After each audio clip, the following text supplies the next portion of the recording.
To put a slight twist on a very well-known political quote, it was the coaching, stupid. I'm Glenn Norton with JetNation Radio and JetNation.com. Be sure to log into JetNation.com where you can register and become a part of what is the most active Jets message board on the web. This is something I've touched on. I'm going to go a little more in depth tonight. I don't think I went this far last time. Listening to, and I've said it a few times of late. If you're not checking out the Rich Cimini podcast, Flight Deck, when he does it, you really should be. I know Cimini rubs some fans the wrong way. He can be a little bit irksome to some people, but the way I view it, not just with Cimini, everybody who covers this team, they're going to write a lot of negative stuff because this team does a lot of negative stuff. I've seen people attack Cimini. Oh, why are you always, why are you always talking bad about the team? And I'm thinking he's just talking about what the team is doing, and what the team is doing is bad. So it ain't his fault that the team is stinking it up and he's got to write about it. I mean, yeah, he may take the occasional jab, but I mean, come on, let's grow up and get over that. So on tonight's episode, or I think it came out today, I don't know, I listened to it a little while ago. Rich Cimini had former Jet safety Victor Green on the show. And Victor Green said, when asked by Cimini, why should Jets fans have hope? And Michael in the chat here says, let's start a GoFundMe to send Rodgers back to Egypt. I'd rather spend it on something else, to be honest, if we raise that money, like getting Chris to Mobile. But anyway, I digress. Sorry. So he asks Victor Green, he says, Victor, you were there in 96 when that team went 1-15 and turned it around like that. The following year, you go 9-7. How are you guys able to do that? And Victor Green, again, this is a point I raised several weeks ago, and this is the exact example I used. The 96-97 Jets, or the 1996 Jets, and then the 1997 Jets. There were not many changes on that team on offense. It was the coaching. The reason why they went from 1-15 to 9-7 in 1 year was the coaching. I think universally, well, I shouldn't say universally, I think a lot of Jets fans agree that this team has a lot of talent. But I still see people saying blow the whole thing up, trade the premium players, get draft picks in exchange, and start over. This team this year has 6 losses. 6 of their losses, not all, but 6 of their losses are by an average of 3.1 points per game. 3.1 points per game. And this team is in the playoff, in the playoff hunt right now. They might be coasting into the playoffs right now if they'd scored an extra. And listen, we're not even going to go that way. We're not going to talk about that right now. So offensive, we're not going to talk about the 1996-97 Jets defense because they switched schemes, so there were a lot of personnel changes. On offense, however, they ranked 27th in the NFL in 1996. 30 teams back then. So 27 out of 30. The following year, Wild Wave, how we doing, bud? The following year, from 17th to 12th, they went up 15 spots in 1 year. So you got to be thinking, what were the wholesale changes? Yeah, I mean, if you're going to go from 27 to 12 in one offseason, there must have been a complete overhaul. Give me the list, Glenn. Who were all the new starters? Who came in and turned this thing around? Who was the big-name quarterback they added? They must have brought in a big-time receiver they didn't have the year before, right? No. The only 2 changes they made, you could make a case that they were downgrades, that they got worse. They downgraded at 2 positions, and they jumped up from 30th or from 27th to 12th by downgrading. And by downgrading, I mean their quarterback in 1996, they used 3 quarterbacks because of injuries and ineffectiveness and whatever. The 3 quarterbacks that lined up for the Jets under center that year, Neil O'Donnell, Frank Reich, and Glenn Foley. Statistically, Frank Reich was better than Neil O'Donnell in almost every category. He was the backup, but he was the better player. Frank Reich got them their win that year. Their 1 win. When you look at yards per completion, air yards per attempt, QB rating, yards per game. Frank Reich was better in every category than Neil O'Donnell. The following year, it was just O'Donnell. Foley went 0-3. Reich 1-6. O'Donnell 0-6. So there was no change at quarterback. There was no change at running back. They had the same wide receivers. They had the same tight end.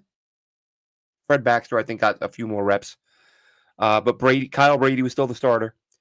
You had Keyshawn, you had Wayne Corbett, you had Jeff Graham. And then on the O-line, 96, Jumbo Elliott. 97, Jumbo Elliott. Left guard, here was the big change, folks. They went from Harry Galbraith to Lonnie Palele. I remember Palele better than I remember Galbraith. Only 1 year apart, but they were 1-16. They stunk. And I just remember Palele being a guy that got beat regularly. And again, listen, this is a million years ago. I could be wrong. But when I hear that name, Lonnie Palele, I think that guy was not good. Center, Roger Duffy.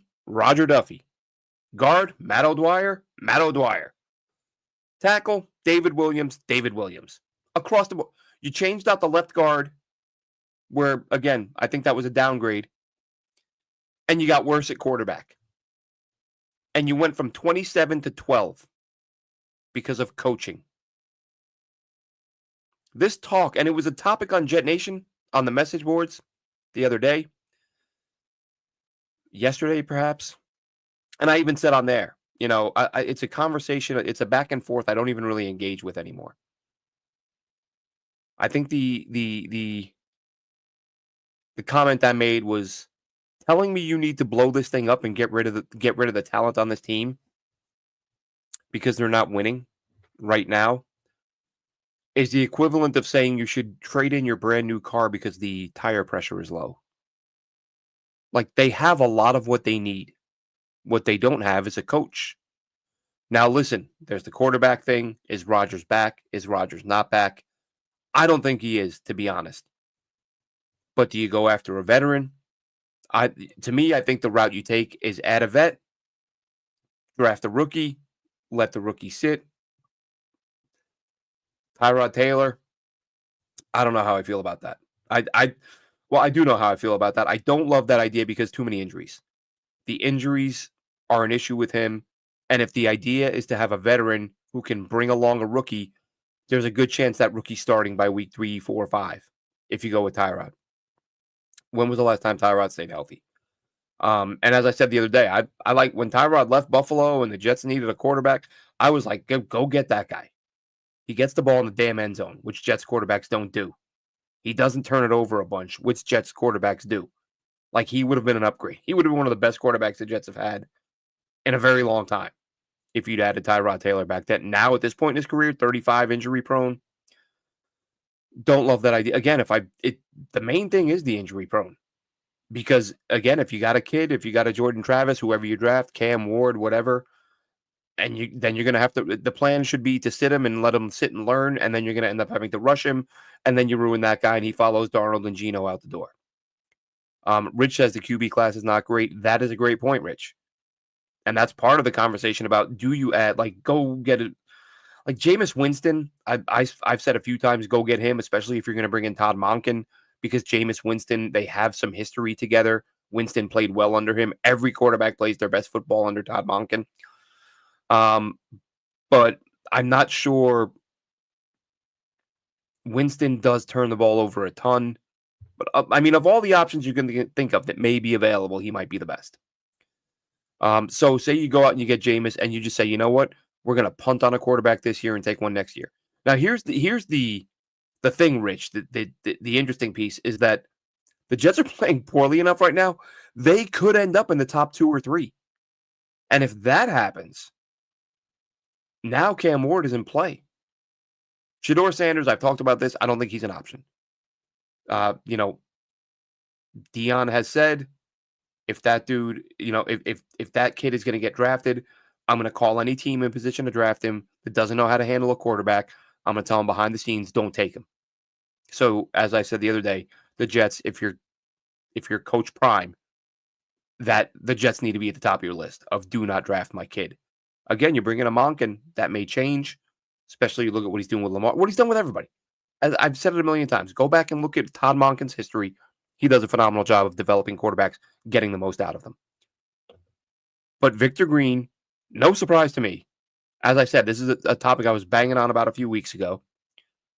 And I guess the reason I keep saying it is because people keep saying things, whether it's Twitter, whether it's the forums at JetNation. That's, because that's where you, as Jets fans, especially a Jet fan like me who lives overseas, that's where the majority of my Jets engagement comes from. Engaging with other Jets fans, seeing what they think about the team right now. And I still see a lot of blow it up, trade everyone, start over, square one, rebuild through the draft. Let's do that exercise for a second. I've pointed this out in years past. When when a new GM comes in and I name like, hey, maybe sign this free agent and get that free agent and look at this free agent, and people no, build through the draft. You got to build through the draft. Let's do the math on that for a second, shall we? Let's say the Jets do what a lot of these people want them to do, and they get rid of everybody, right? Maybe you got 15, 20 guys hanging around next year going at. That means you've got to fill 33 roster spots. Now let's say they trade and they end up like 10, 11 picks this year. Let's say it doesn't. Let's say they trade Sauce, they trade Garrett, and they have 12 draft picks going into next year. Average GM, as we've talked about a million times, hits roughly half their picks. The best GMs hit about half their picks, or slightly more than half their picks. You need 33 new players. Let's say 30. You need 30 new players. That means if you're one of the best GMs, you need 60 picks to find 30 guys. How long is it going to take to pick 60 players? Even if you pick 12 this year. Then you need 48 more. I understand build through the draft, folks. But please spare me with the don't sign anyone and just build through the draft talk. You're going to sit around and wait till you've drafted 30 good football players? And as long as it takes you to do that, how many of them are going to be free agents and moved on to other teams by then? You don't just sit around and wait to draft 30 good players. You've got to be aggressive. Yes, let the draft be your core. Absolutely. But don't get all, free agency, only bad teams sign free agents. Good players never hit free agency. Right, DJ Reed. Quincy was released. He didn't hit free agency because the Jets claimed him. But teams do let go of good players sometimes who play well for you. There have been a lot over the years, but those are the two that come to mind right now because they're probably the two best at the moment. Martin says, look at Will and Olu. Absolutely. Look, Olu's going to be a player. Will McDonald is a player. The names we've all said the names a million times. Garrett, Brees, if JJ comes back healthy, Sauce, by the way, can we tip the cap to Sauce Gardner for the game he had the other day against Seattle? I said before the game, if I'm Seattle, I would have a bunch of quick hitters, quick screens to DK and let Sauce try to tackle him one-on-one. I'm glad they didn't do that. But I also said in the pre-show or on the Thursday show that my hope was that Sauce would have taken that 2-week break, the bye, to kind of get his act together a little bit. And I don't think anybody in their right mind would question the fact that Sauce Gardner played his best game of the year the other day. And he looked a lot more like all-pro Sauce than he has most of this year. Look, maybe, and I don't even mean it in a bad way, these human being, maybe it went to his head a little bit. Maybe all-pro 2 years in a row, first 2 years in the league, something that just doesn't happen. Maybe he put in a little bit less work. Maybe he was a little bit less focused. And maybe the beating he's taken all year made him sit down and think, once the bye hits, I have a couple weeks to really focus on honing my craft. And look, maybe it's a complete coincidence. I don't know. I don't know what the guy's doing. I'm just pointing out the fact that I looked at the schedule and said, hopefully that 2 weeks is 2 weeks for Sauce Gardner to improve. And he improved a lot. But you've got these young guys and people saying, trade this guy, trade that guy, and do what? Start back again from nothing. What good is that? And then maybe if you're lucky, over the next 3 years, you have as many good players in 3 years that you have now. Where is the logic in that? I don't get it. I don't understand people who want to blow it all up. And I don't understand people that don't understand the importance of coaching. Look at our very own Nathaniel Hackett. Has anyone noticed Russell Wilson lately by chance? Former quarterback of the Seattle Seahawks, Denver Broncos, currently Pittsburgh Steelers. Russell Wilson was one of the best quarterbacks in the NFL. And then he goes to play for Nate Hackett in Denver.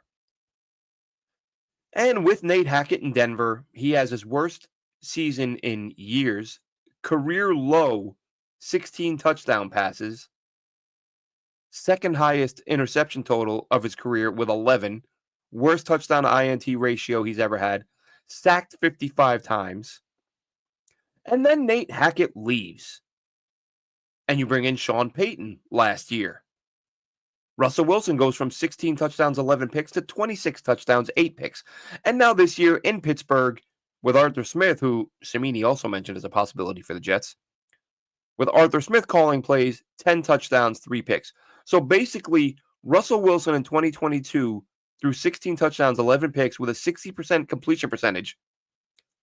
And in the 2 years since, he's completing 66% with 36 touchdowns and 11 interceptions. Completely different player. Completely different player. Roger F., how we doing? Sorry I haven't been around much lately. Having health issues. Sorry to hear that, man. Sorry to hear that. They're in a rear view. They are in... Oh, the health. Well, I hope so, Roger. We want everybody here talking it up, chopping it up, sharing ideas. So glad you're feeling better if that was the case, Roger. Rich says Bo Nix lighting it up, good coaching.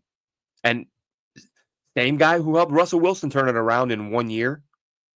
Bo Nix had what, 2 bad games, and then all of a sudden, and listen, I'm not gonna do the revisionist history thing. I'm gonna be honest here. I talked this offseason about it. Sean Payton, look, obviously give him his flowers, doing a great job this year. But outside of Drew Brees, who was a first-round pick, who was starting to play at a high level before he left San Diego with the injury, outside of Brees, Payton's record wasn't all that great in developing young quarterbacks. And I'm not saying he can. I'm just saying he didn't do it. That's the problem, is when you have a Drew Brees for a decade or whatever it was, you're not spending a lot of time developing younger quarterbacks because you have a guy who's ready to roll now and you're trying to win a Super Bowl. But I think that the Jets, or I think that, Peyton with the Saints, with the Broncos, the years that they took quarterbacks, he often didn't develop them. But now you see Bo Nix, and he didn't take a quarterback with the Broncos. Obviously, he's only in his second year. So Nix is the first one he took, and a couple bad games, and now he's lighting it up. And I'm happy for Nix. I felt like Bo Nix. I said a million times that I thought his final season in college, he was one of the most improved players in the country. I watched him a ton at Auburn, and he was talented, but he'd make a lot of mistakes. Wasn't quite as accurate as he was in his final year, the way he looked in Oregon. Some people told me I was an idiot when I said he could be a top 10 pick. He ends up going 11, and he's playing out of his mind, so good for him. Martin says a good franchise built from the top and feeds down. Same in all sports. Problem is at the top, and the disease spreads. Look, I'll reference Rich Cimini's podcast again. He just said it, that Mike Tannenbaum to this day takes responsibility for the Tim Tebow trade, but Rich Cimini says he knows for sure that was a Woody move. Woody pushed for Tebow, loved Tebow, wanted Tebow. And Mike Tannenbaum still, like a good soldier, loyal soldier, still takes the blame for that one. So yeah, the Woody thing, and look, now it looks like he's not going to be an ambassador. So is that going to be an issue? Apparently not for Mike Vrabel. That was another thing that was touched on that I wanted to discuss. Mike Vrabel, a guy that the Jets are rumored to, well, I shouldn't even say rumored to be interested in, a guy that a lot of people are saying should get an interview with the Jets at the very least. But then there were those who felt maybe he wouldn't come to the Jets because he's a strong personality and that would clash with Woody and Woody wouldn't allow it. Um, Vrabel apparently has spoken to some people who know Samini and they have passed on to Samini the fact that Vrabel would take an interview. He would be willing to consider working with the Jets if he likes the GM hire. So we'll see who lands there as a GM and if Vrabel is a candidate. Talked a lot about Aaron Glenn with former Jets safety Victor Green, who I mentioned earlier. Obviously, teammates with Aaron Glenn for a while. Green, no surprise, fully endorsed the idea of bringing on Aaron Glenn.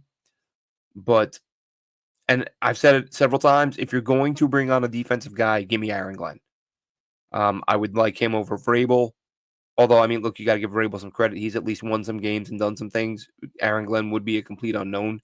But again, if you're going to hire a defensive guy, some people have mentioned Flores, Brian Flores, former Dolphins coach, current Minnesota DC.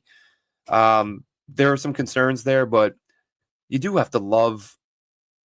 I'm more receptive now to the idea of Flores and thinking about the fact that he he had, I always say, like, if you're gonna hire a coach who's failed before, give me a guy who's had some time off to reflect and grow. Flores has had that, had a couple of years, probably a couple of tough years, lawsuits and all that.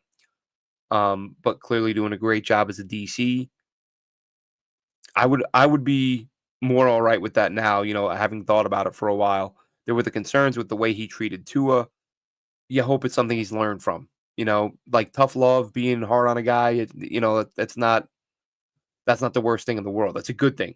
But it does sound as if, from all reports, that Flores just took it to an extreme and was way over the top. And what I didn't like was the benching, starting, and I could be remembering wrong, but in my mind's eye, there was a lot of you're playing, you're not, you're playing, you're not, not great. Um, so I don't know how much I would appreciate that. James says no way on Aaron Glenn. What's he done? Look at the players that Detroit defense lost, and it's like they're not skipping a beat. They lost arguably the best pass rusher in the NFL, and they're still getting the job done. He's done his time. He's been a coordinator in several different spots. He's been a position coach, a coordinator, and now one of the best coordinators in the league who has his unit playing at a high level despite injuries, and apparently still stays in close touch with Bill Parcells as a mentor to get coaching tips, coaching advice. So I would have no problem with Aaron Glenn at all. Samini also said that Aaron Glenn told him years ago the Jets would be a dream job for him. Again, drafted here, played at a very high level, very good player. Probably the best bang for buck player in terms of just what you were asking him to do as a boundary corner who was like, what, 5'9", and he's out there defending guys like Chris Carter and getting it done. Like that was incredible. Tales from an Asphalt Jockey wants John Gruden revenge tour. I think John Gruden's going to stay at Barstool. And let's not forget, things weren't going that great for Gruden with the Raiders before things fell apart and he had to leave. And look, I loved Gruden. I lived near Tampa around the time he won the Super Bowl with them. Very likable guy, enthusiastic. He's a character. I just don't know if he's not a guy who has maybe seen the game pass him by a little bit. Again, just going strictly off of what happened in well, it was Oakland then, but Vegas, whatever. Things didn't go well. And listen, that's the other thing with Brian Flores. It would be a little bit of a revenge tour for him, but really only against the Dolphins, which would be, that'd be pretty. And I'm pretty sure he had a good record against the Pats with Belichick. I'm sure of it. And of course he would want the Dolphins like nobody's business. There's not a team that would be more in his crosshairs than the Dolphins, who nearly ended his career because he wouldn't lie for them. And that's the other thing, like Brian Flores, guy's got integrity. You give him that, give him that. Larry Romano says Saleh's the worst coach in the history of the NFL. Well, he's not even the worst. He's not even the worst coach in the history of the Jets. Please allow me to introduce you to Rich Kotite and Adam Gase. Those guys were just horrible coaches. And it's not even, to me, it's it goes beyond the record. Kotite notoriously just didn't prepare, didn't work during practice. There's a famous story. Now this is like the Rich Cimini episode, um, but I remember a Cimini story years ago after a practice, after a game, whatever it was, and Kotite asked Cimini, if he can get a one-on-one interview, and Kotite said, "Yeah, I'll be right back," and he went through another exit and went golfing. Just and Cimini's waiting. And look, you could say it's funny because you don't like Cimini. That's just a bad job as a pro by a coach who was more interested in golfing than he was in football. And then with Gase just didn't care. There was something off with him. And I think that was pretty obvious with that first presser. You're like, something's wrong with this guy. And every year at Thanksgiving, you see the tweets now. Adam Gase stayed away from his family during the Thanksgiving week to prepare for the 0-11 Bengals and went out and got his ass kicked. He was so bad. He was Gase. I say it all the time. The difference between Gase and Kotite, in my mind, even if you want to say Kotite was worse, with Gase, I couldn't tell if he was losing on purpose or not. And I always said I was starting to worry that he had assurances that he would be back the following year, because it was like he was being intentionally bad. Whereas with Kotite, those teams played a lot of close games. You felt like he wanted to win. Gase is like, eh. So Gase just it was embarrassing. Absolutely embarrassing. Martin says the problem now is that Woody is the issue. Yeah. And the Rodgers influence. I wonder how much influence Rodgers still has now that things have gone as poorly as they have. I think he's gone after this year. I don't think they're going to risk the $62 million in dead cap, which is what they would have if they played him next year and he were to step away, retire, get cut, whatever it may be. I don't think they're going to risk it. I think you let him go after this season and you take the $39 million cap hit this year, well, next year, and then you move forward. If you keep him around next year, you're paying him, and then if you let him go after next year, $62 million in dead cap. You can't do that. Mariucci, another one. GM, yeah, I get your joke, and that's another guy who was a good coach, but some of these older guys, man, that's the thing with Rex. As much as I liked Rex, it's like it's got to be.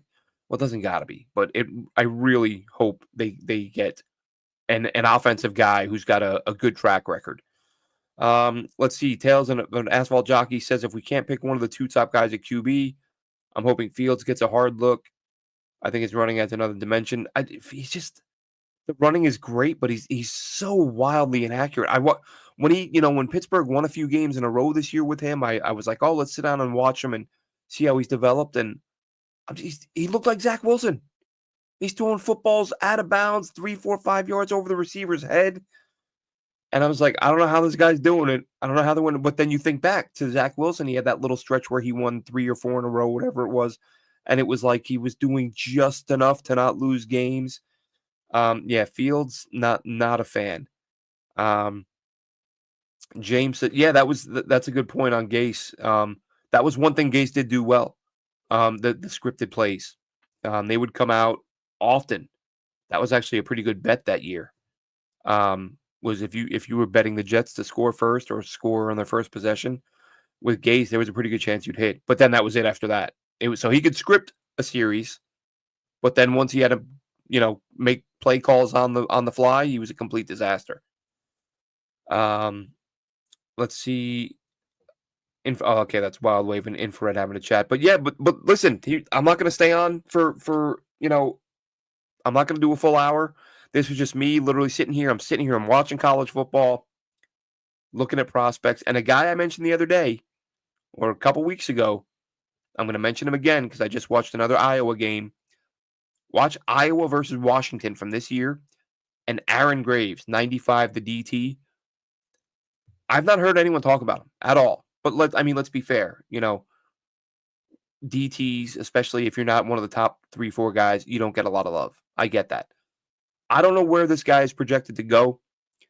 PFN has him as the 350th or 60th player. Watch him against Washington.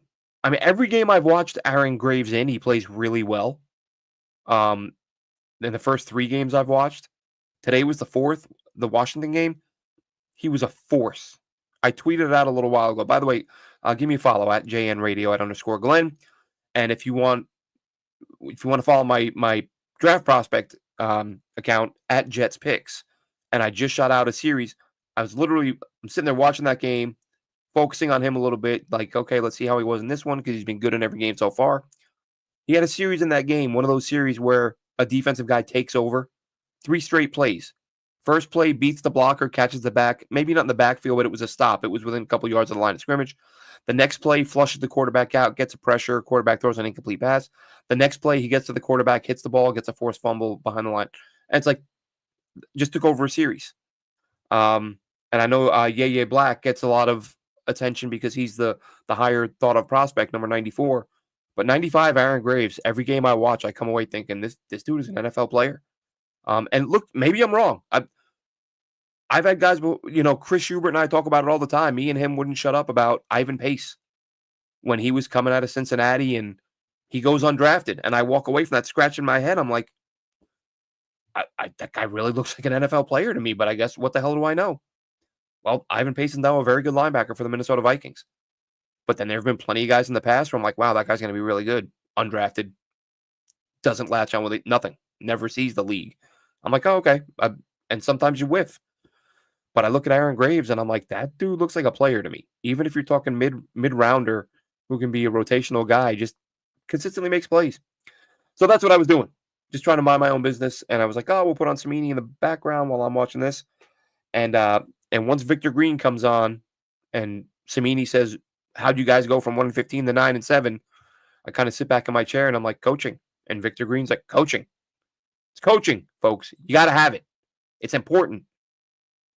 I can't believe the number of people that look at this team and say it sucks, blow it all up. And don't take this. I feel like every time I talk about what the Jets should do, I have to make it clear that I don't think they will do the right thing. I do think they will screw this up. They will hire the wrong guy. They will be hiring another new head coach in a few years. That's what they do. I'm used to it. I don't care. However, that doesn't mean it isn't stupid to get rid of a bunch of really good players, which is what it would be. Now, you want to trade one guy to add a couple of premium picks, maybe I can live with that. But you're saying, JJ would be hard to trade anyway. But you want to get rid of JJ and Sauce and Garrett and every good player. Get rid of Breeze. He's a running back. They're replaceable. Blah blah blah blah. Keep the good players and then add to that and go win something. That's the plan. It's not going to happen. But anyway, that'll wrap this one up, folks.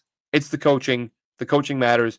Get a coach who doesn't suck for the first time since Rex Parcells, whatever you want to call it. But let's get somebody in here who can get this team together and win some football games. Have a good one, Jets fans.